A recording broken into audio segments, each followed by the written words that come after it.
this weekend is shaping up exactly as I'd hoped. Influencers is a Shudder original from filmmaker Curtis David Harder. No, I will not laugh. I will not laugh at the fact that the man has the last name of Harder. Stop laughing. This is serious. This is absolute. His last name is Harder. Okay, seriously. Let's just calm down here. Let's just calm down. I'm sorry. I am so immature. In all due respect to Mr. Harder, he did Influencer, that actually was a terrific satirical spin on the social media influencer and their life and the fact that they look for clicks and following trends and stuff like that. And one little thing can take that all away. We saw that with the characters of Madison, Emily Tennant, who basically is wined and dined and then left to die on an island by CW Cassandra Nod, who ends up actually being left on the island at the end of Influencer. I'm sorry if that's a bit of a spoiler, but if you're watching a sequel, then you probably should know what happened in the first. So the big question is how would Cassandra, or CW that is, have gotten off the island? Well, we find out a little bit more about CW, kinda, sorta, a bit, because this takes place in the south of France. She has a girlfriend, Diane, played by Lisa Delamar, who, she really does seem to love her, and things seem to be going great, but certain old wounds and old issues are going to come bubbling back to the surface, and the trend of pursuing social media, insane heights, I guess is the best way I can come up with. Just this social status is almost too good to resist. So the first Influencer actually was quite a bit of fun.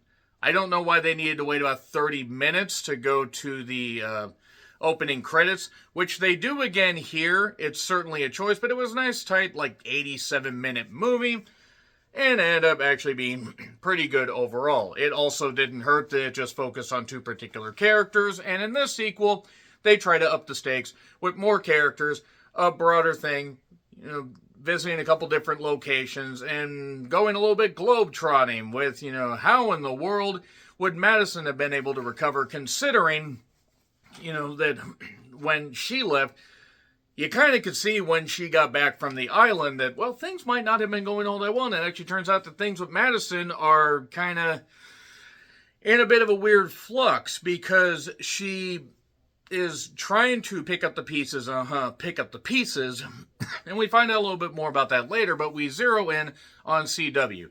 And I have to say that Cassandra is perfect for horror movies, and I wish her nothing but the best with a long career.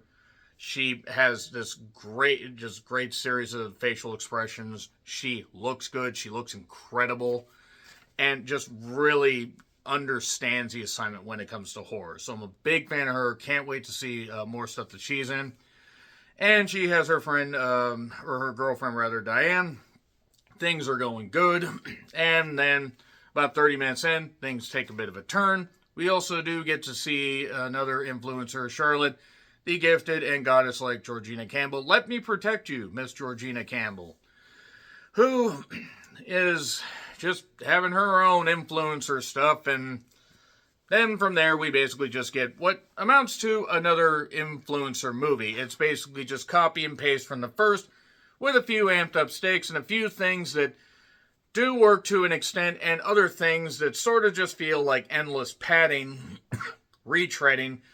And the sequel ends up being, to me, a step down from the first. I appreciated what it was trying to do, and I liked when Cassandra was allowed to let loose, because she really can, carry a lot of scenes. And she does that pretty well.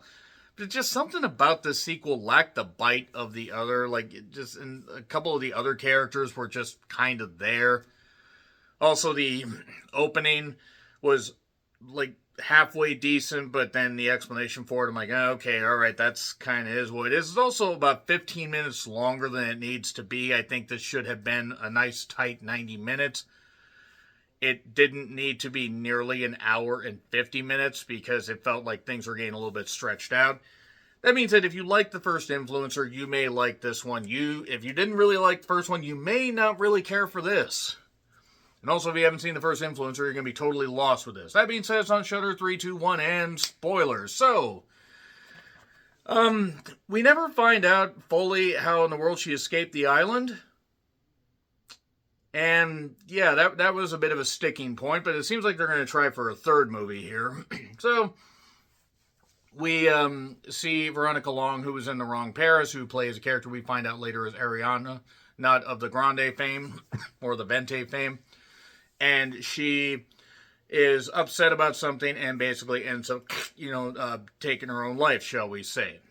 And now we see CW. She's got a girlfriend, Diana. They're going to go away for a weekend. It's a weekend, not a month. You don't need to pack so much.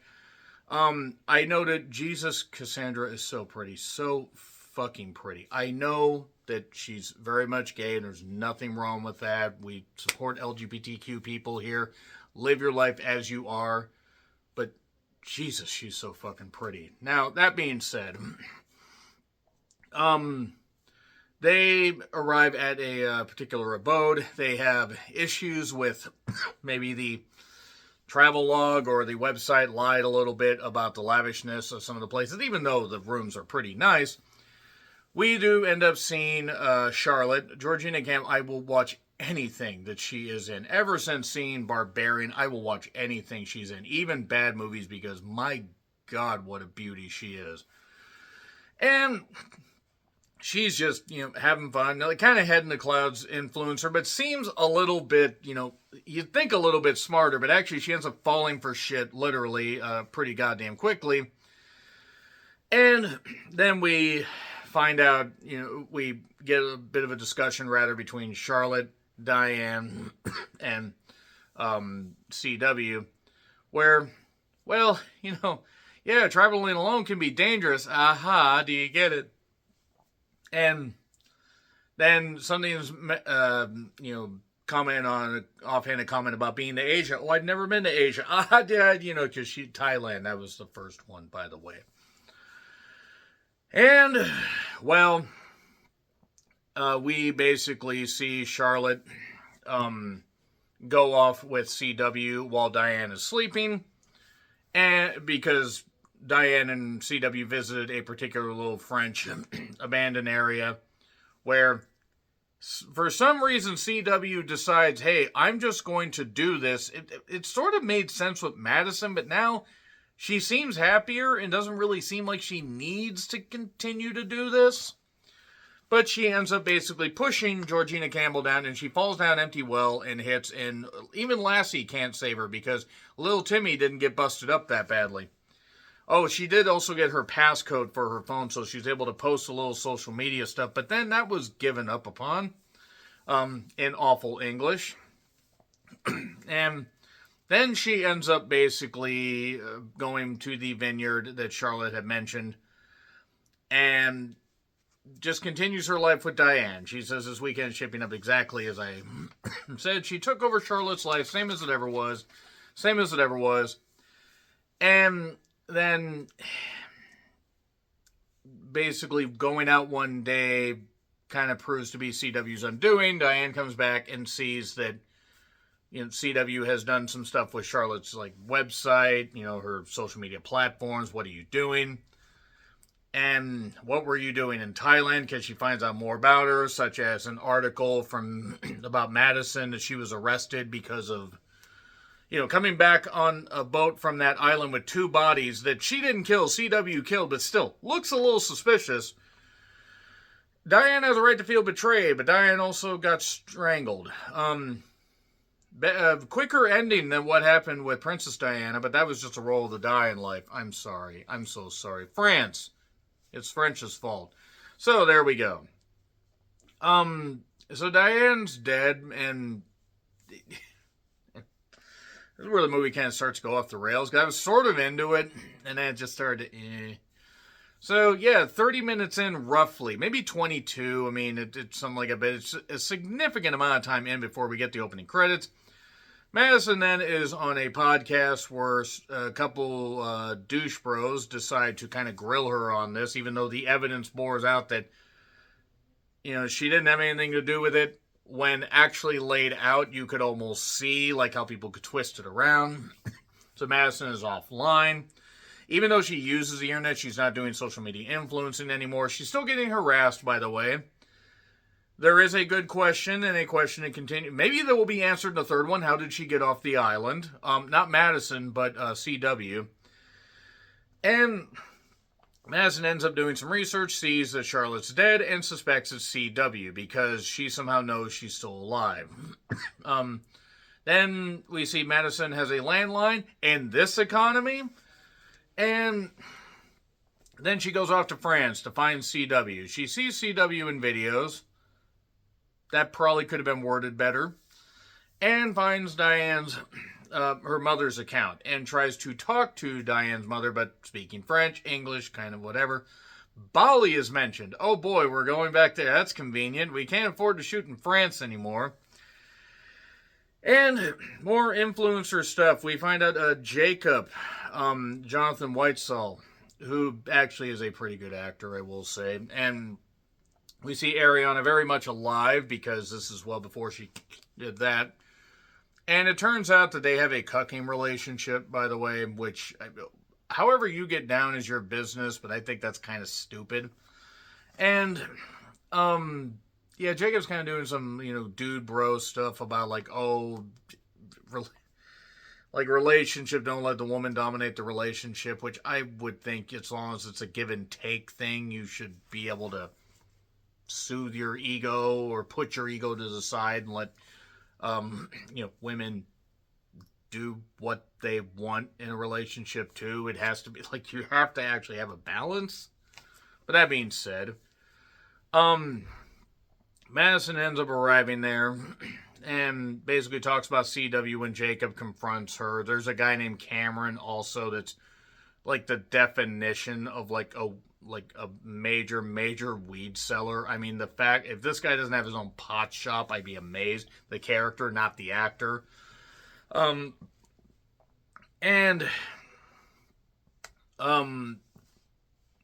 looking for CW.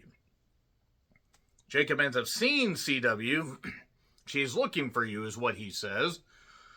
And we find out CW is in this weird, lavish hut thing with Diane, alive and well, in a computer.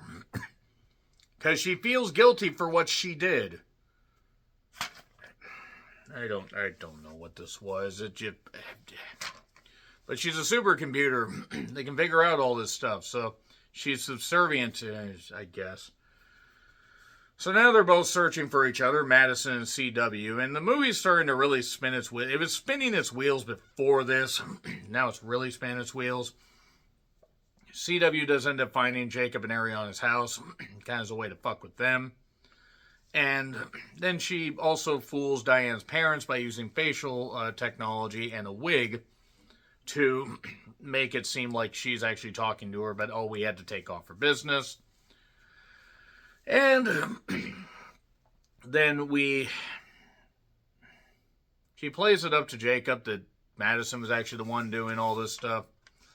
And then this movie just starts to really frustrate me because there's potential here. Some of the laughs sort of work, and yeah, it does have kind of a bloody finale. It takes way too long to get to the point. So Cassandra basically tries to tempt Jacob. She'd be hard to resist, to be fair. I mean, I'm sorry, because I don't try to pit women against each other. I just say, if all things are equal and both were straight, Cassandra would be much more my type than Veronica would, or Ariana. But then she ends up finding files on their computer that shows that Jacob is basically a cuck. And she plants the seeds, leaks the videos, so they start fighting, and that pretty much humiliates Ariana, which ends up leading to her basically, doing what she does. And then we do a back-in-time thing before the finale as it were, where we see how she met Diane, and it's a montage. It's a long montage. She doesn't answer how she got off the island. They seemed happy together, but you killed her, but now you're feeling remorseful that you killed her. Granted, Diane probably wanted to go to the police, but you maybe could have talked her out of it, or just ran. But Anyway, Cameron, Jacob's weed friend, basically tells Ariana off because he kind of wanted his bro to himself, but also there just wasn't a lot. There wasn't a lot to their relationship, and I think he knew kind of about the cucking thing. And Jacob basically is like, hey, my phone broke. I'm gonna go take care of this. I'm gonna blow this whole thing wide open. We're gonna have a big old podcast. And then Madison is suddenly at the house and finds Ariana dead. Jacob and CW show up. Then Jacob gets inadvertently stabbed by Madison, Stabison as it were. And then we get a goofy fight between them, which just felt a little bit at odds with the tone that the movie was going for. We did get an 8-ball in the eye pocket, as it were. And then Madison ties up CW. Can I be tied up next? And then takes off to basically go get help. She sees pics of Charlotte. She talks to Diane in the supercomputer and basically whatever. I guess the computer is just going to power off on its own. I don't know what's going on. Jacob is somehow still alive. Free CW. He realizes he fucked up because he sees all the texts from Ariana. Gets stabbed in the chest and basically dies. And then we have Madison, I guess, is still going to look for her because we're getting a third movie. And Cameron basically is leading a bunch of women around. And this is right after CW sees all the donations on a live stream that Jacob was putting on and talking about how beautiful Cassandra, which she is. But anyway, Cameron brings a bunch of women around. Cameron ends up getting killed, and then the women get chased through the credits. And that is influencers. Yeah, I kind of wanted more out of this. I mean, I wanted the same runtime, but I wanted more out of it if they were going to do a sequel. So it was just okay with a few decent moments. But not as good as the first to me. Gets a C+. Let me know your thoughts in the comments. Like, share, subscribe, Twitter, Letterboxd, Blue Sky handles in the description. I'm John Reitman. Until we influence the world once again, happy trails to you.